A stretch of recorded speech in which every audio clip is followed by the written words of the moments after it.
સદગુરુ કબીર સાહેબ, ગુરુ ધણી ધર્મદાસ સાહેબ, આદરણીય સંત સમાજ, શ્રદ્ધાવાન માતૃશક્તિ ભાઈઓ બહેનો, બાલ ગોપાલો, સદગુરુના નેમી પ્રેમી હંસજનો, આજના આ મંગલમય દિવસ ચૈત્રી નવરાત્રિના આ 10મો દિવસ ના આ પવિત્ર દિવસે રાજવા મુકામે અમારા પરમ ભક્ત શ્રી ગંભીરભાઈ, મહેશભાઈ, પૂરા પરિવાર ભેગા મળી સાહેબના સાત્વિક યજ્ઞ, આનંદ આરતી, ભજન સત્સંગ, સુમરણ બંદગી કરવાનો અવસર પ્રાપ્ત કર્યો। એ અવસરે આપ સૌ સગા સ્નેહી આત્મબંધુ આવ્યા। સાહેબના ચરણારવિંદની અંદર બંદગી ભરી આપના જીવનને ધન્ય ધન્ય બનાવવાનો આ પવિત્ર અવસર આપણને પ્રાપ્ત થયો। ધર્મબંધુ, સાહેબના સાત્વિક યજ્ઞ જે ઘરની અંદર પ્રગટ થાય છે એ ઘરમાંથી તમામ દૂત ભૂત, એ શંકા કુશંકા આ તમામને નાશને પ્રાપ્ત કરે છે।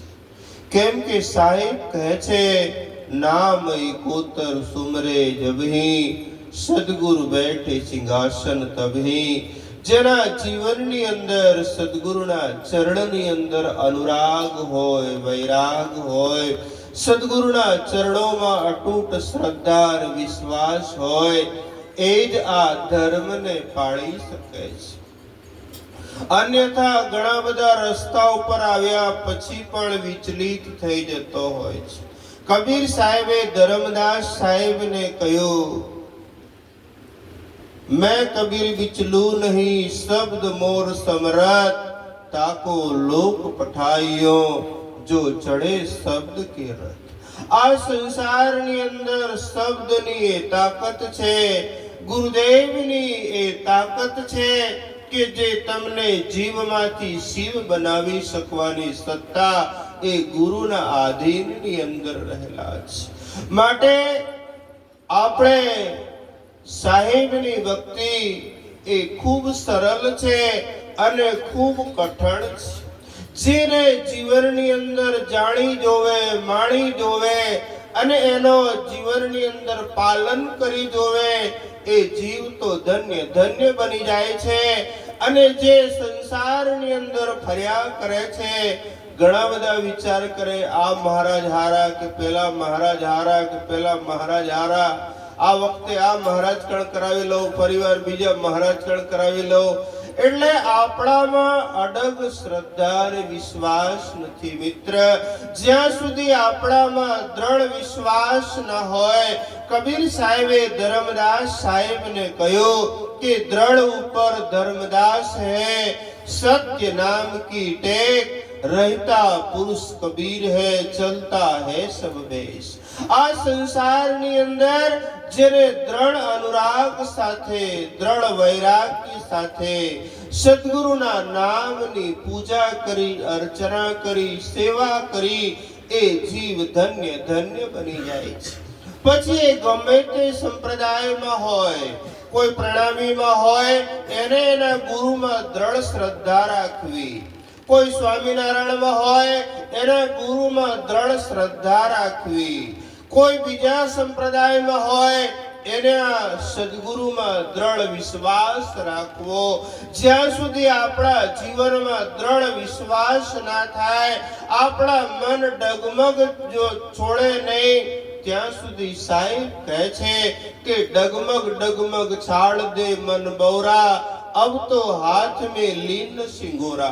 હવે તમારા હાથમાં સાહેબના નામના જ્યોતને લઈને આપણે પ્રાર્થના કરીએ, હે સદગુરુ તમે મારા પરિવારનું કલ્યાણ કરજો। હે પરમાત્મા આપના આશીર્વાદ મારા ઘરની અંદર પ્રાપ્ત થાય। હે પરમાત્મા આપની કૃપા અમારા પરિવાર ઉપર ઉતરે એવો આજના દિવસે અમે જ્યોતની સાક્ષીએ પ્રાર્થના કરીએ છીએ. એ પ્રાર્થના આપણા મનની અંદર અડગ રહેવા જોઈએ અને જેને જેને એ અડગ રાખ્યું છે એનું જીવન ધન્ય ધન્ય બની ગયું છે.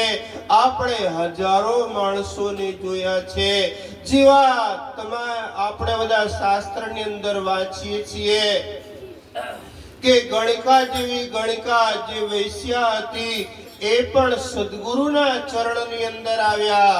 ભક્ત પ્રહલાદ આવ્યા, પીપા આવ્યા, નામદેવ આવ્યા, રવિદાસ જેવા આવ્યા અને એ ધન્ય ધન્ય બની ગયા હોય તો આપણે તો પરમાત્મા કેવા સુંદર મજાના આ મનુષ્યના અવતાર આપી છે.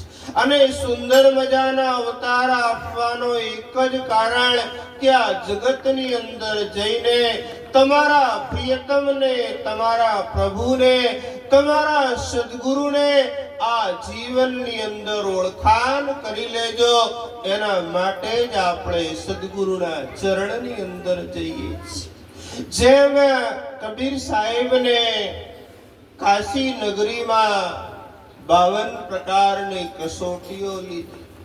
એમાં એક કસોટીની અંદર એવું કહેવામાં આવે છે કે લોખંડની બેડી એમના શરીરના અંગ અંગની અંદર બાંધવામાં આવી, નીચે પથરા બાંધવામાં આવ્યા, કેમ કે પંડિતો સંન્યાસીઓના ગળ અને કબીર સાહેબનો ઉપદેશ બધાને આકરા લાગે, માતા મહાદેવ બધાને સરળ લાગે કે કબીર સાહેબ આ બધી વાત શું કરે, એના કરતા એમને ગંગાજી પધરાવી દઈએ અને પતી જાય તો આ બધી આપણી વિટંબણા મટી જાય. પણ જે પરમાત્મા સ્વયં ધરાતલ ઉપર આવ્યા હોય એ તો સેના મટી જાય. એના અંગ અંગમાં લોખંડની બેડી પહેરાવવામાં આવી અને એની નીચે પથરા બાંધવામાં આવ્યા અને બરાબર નાવડાની અંદર મૂકીને અને બરાબર ગંગાજીના મધ્ય ધારમાં લઈ જવામાં આવ્યા અને ત્યાં સાહેબને આ નાવડામાંથી ગંગાજીમાં પધરાવી દેવામાં આવ્યા. પણ જેમ ગંગાજીમાં પધરાવ્યા અને ગંગાના જળ સાહેબને સ્પર્શ કરતા ગયા અને જાણે શરીરથી બધા દોરડા કપાતા હોય એમ એના બધા લોખંડની જે વેડીઓ હતી એક એક બધા કપાઈ ગયા અને સાહેબ જાણે મૃગના છાલાના આસન ઉપર એ ગંગા નદીમાં બેઠા હોય અને લોકોને ઉપદેશ આપતા હોય એવા દર્શન લોકોને થયા. તો સાહેબ કહે છે કે મૃગછાલા પર બેઠે કબીર, લોકો ગંગામાં પધરાવા ગયા કે અમારા બધાના વિટમણા મટી જાય, પરંતુ જે પરમાત્મા આ જગતના વિટમણા મટાડવા માટે આવ્યા હોય, જેને પવન પાણી કોઈ સ્પર્શ ન કરતો હોય, આપણે કહીએ છીએ ને પાણી से पैदा नहीं, श्वासा नहीं शरीर, अन्न आहार करता नहीं, ताका नाम कबीर.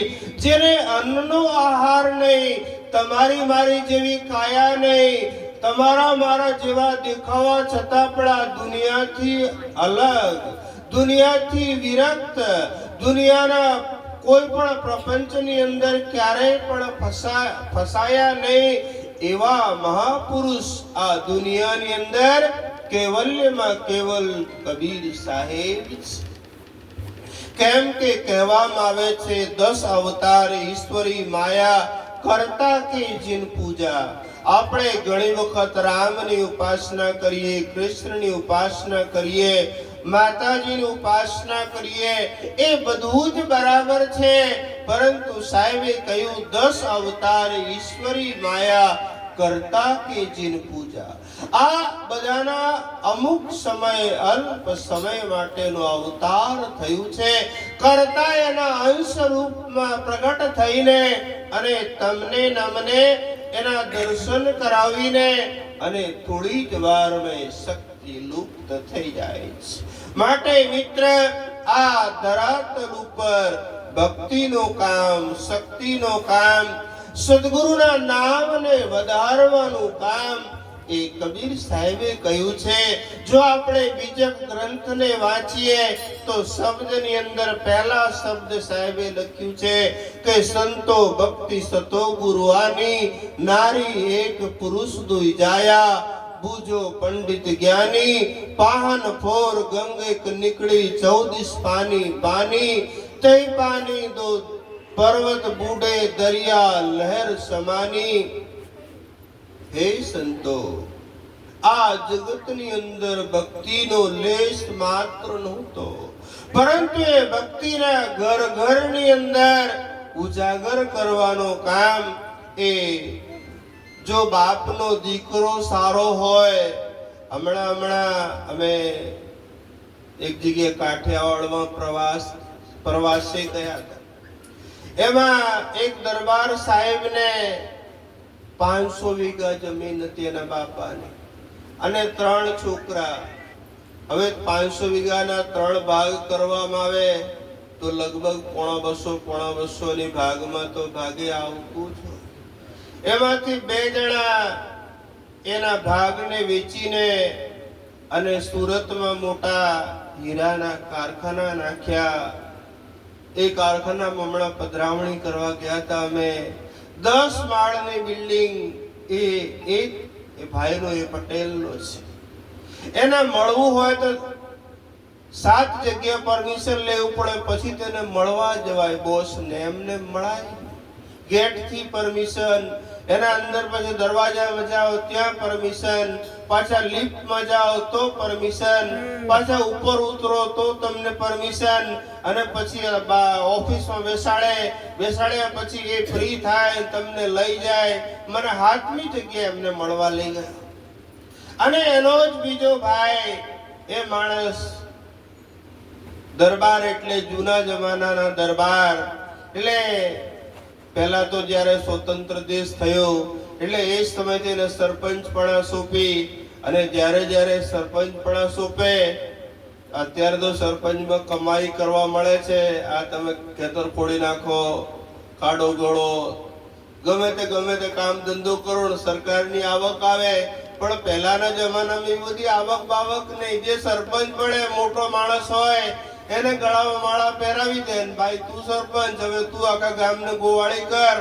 અને ગોવાળી કરવા એક વખત સરપંચ બને એટલે 20 વીઘા જમીન વેચે, બીજી વખત બને એટલે બીજા 20 વીઘા વેચે. હવે અત્યારે એના છોકરા પાસે ખાલી 20 વીઘા જમીન રહેલું છે. તમને એવું લાગે ખોટો ગપ્પો મારતો તમને મળવા લઈ જાઉં.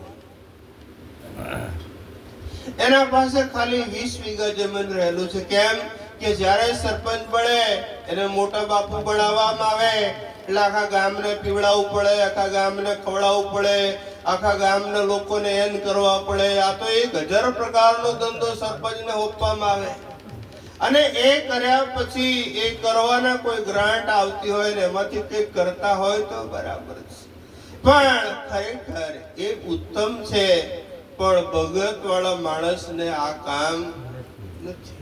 એ કામ બીજાનું છે. જેને છલ કપટ જૂઠ પરપંચ ચતુરાઈ આવડતું હોય એ આ બધું કરી શકાય. બાકી તમારો મહારાજો, ઘણી વખત મહારાજો કે મારે ફોર્મ ભરવા છે, તમારે ભરો, ઊંડા કુવામાં પડો. એમાં જેટલા ઊંડા કુવા હોય 100 ફૂટના હોય 200 ફૂટના, એ કુવામાં જઈને પડો. એ તમારું કામ નહીં. કેમ કે તમારે જો આ સરપંચ બનવું હોય તો તમારે હાથે દારૂ ઉપાડવાની તૈયારી તમે રાખો તો તમારે સરપંચ બનાય, નહીં તો સરપંચ બનાય. એ ભગતનું કામ નહીં. જેને જૂઠ સાથે આખી જિંદગી જૂઠમાં જ રમવો છે, જેને પરપંચ જ કરવો છે, જેને એકબીજાને છેતરીને જ ખાવાનું છે, એનું જે કામ છે. તમારું મારું સાચા માણસનું કામ નથી. માટે સાઈન કહે કબીર સત સત કે નામ સે સત સાગર ભરા, सत्य के नाम से तिहुलोक छाया, संत जन आरती करे प्रेम तारी धरे, बजे ढोल निशान मृदंग बाजा, भक्ति साची किया नाम निश्चय लिया, शून्य के शिखर ब्रह्मांड गाजा. તમારા મારા અંદર સાહેબ કે બ્રહ્માંડ ની અંદર સાહેબ ના શબ્દ ની ગર્જના થાય છે. જેમ સિંહ જંગલમાં દહાડે અને આખા જંગલના જનાવરને એ થોડી વારમાં હડકંપ આવી જાય અને થોડી વાર માટે બધા કંપાયમાન થઈ જાય, એમ તમારા મારા અંતરમાં જે બ્રહ્માંડની શક્તિ છે એ શબ્દના ગર્જનાથી, શબ્દના ગુંજારથી એ અંદર ગાજે છે. પરંતુ એ શબ્દના ગર્જનાને સાંભળે કોણ? આપણે કહીએ છીએ ને કે ચીટી કે પગ ઝાંઝર વાજે ઓ ભી સાહેબ સુનતા હૈ. હવે ચીટીના પગમાં કોઈ ઝાંઝર પહેરતા જોયેલું છે? અને એને ઝાંઝર પહેરીને ક્યાંય જવાય? કીડીને ક્યારે ઝાંઝર ના હોય, પણ કીડીને ચાલવાની જેટલી અવાજના ઝીણા ઝીણા પગથી આવે છે એ પણ પરમાત્મા સાંભળે છે. એટલા પરમાત્મા સૂક્ષ્મથી સૂક્ષ્મ છે, એટલા ઈશ્વર આ સંસારની અંદર દયાળ બનીને આ જીવ ઉપર દયા કરે છે. માટે દ્રવબંધુ, આપણે દયાના પાત્ર બનવા માટે, આપણા જીવનમાં દયાના આશીર્વાદ પ્રાપ્ત કરવા માટે